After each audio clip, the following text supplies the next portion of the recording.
Olá, meus amigos, de volta ao nosso rápido curso, né? Playlist, a nossa rápida playlist sobre o pacote anticrime. A gente está estudando a Lei Federal 13.964 de 2019.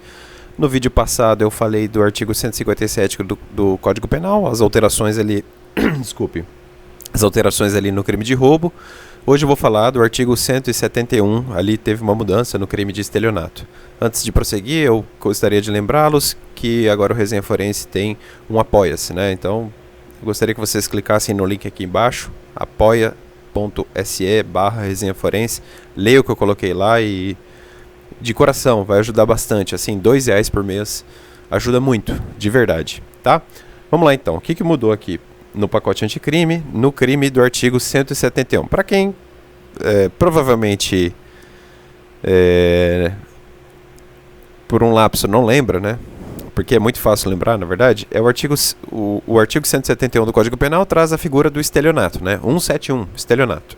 Vamos ler o tipo básico que não foi alterado, tá?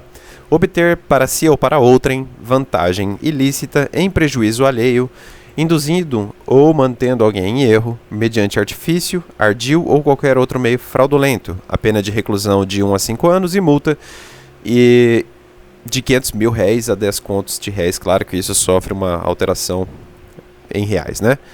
Olha só, o pacote anticrime mexeu lá no parágrafo 5º e ele mexeu não no crime em si, mas na procedibilidade da ação penal. Ele diz o seguinte: parágrafo 5º, né? Com o pacote anticrime, somente se procede mediante representação, salvo se a vítima for. Vamos tentar esclarecer aqui, ó. Somente se procede mediante representação. Então aqui ele tá, o início do parágrafo 5º ficou mal redigido, na minha opinião, tá? Ele tá falando assim, olha, tá vendo esses crimes aí? Serão de ação penal pública condicionada à representação. Então o Ministério Público não denuncia de per si, ele precisa da representação em geral da vítima, não é? Salvo se a vítima for. Então, o que a lei está falando aqui agora? Olha, nos casos abaixo, eu quero ação penal pública incondicionada. E aí o Ministério Público tem que agir, independentemente de representação. É isso o que está sendo dito aí no parágrafo 5º, tá? Então, somente se procede mediante representação, regra geral. Salvo se a vítima for, exceções. Então, somente se procede mediante representação, regra geral, ação penal pública condicionada à representação. Salvo se a vítima for, ação penal pública incondicionada à representação. E quando será incondicionada a representação? Inciso 1º.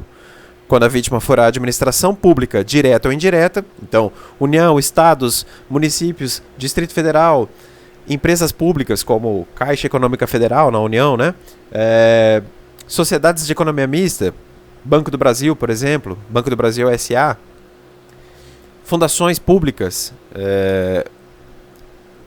e também autarquias, né? Por exemplo, uma autarquia, qualquer agência reguladora, por exemplo, serve de autarquia, não é? Qualquer autarquia sendo vítima. Qualquer pessoa jurídica da administração pública indireta e qualquer órgão da administração pública indireta ou direta sendo vitimizado, sendo a vítima do crime de estelionato, aí a ação penal pública é incondicionada. Razões que me parecem lógicas.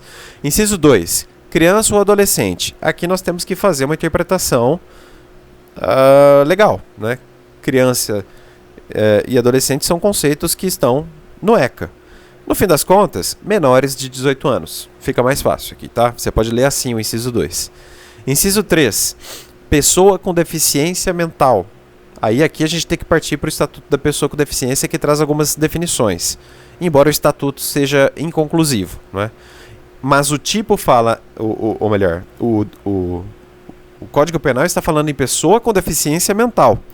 Não abrange aqui uma pessoa com deficiência física, por exemplo, né? Então, talvez haja uma incoerência aqui, né? Ou, inciso 4º, maior de 70 anos de idade ou incapaz. Maior de 70 anos de idade ou incapaz. As incapacidades são aquelas do Código Civil.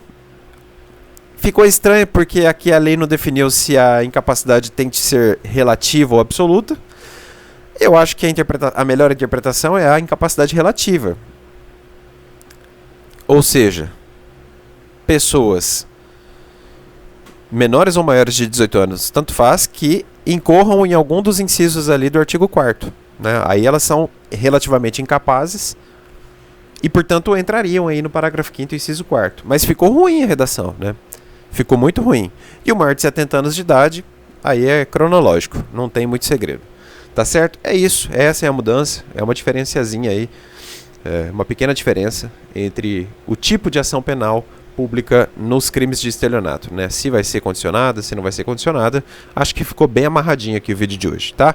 Um abraço forte, pessoal, até mais. Já volto.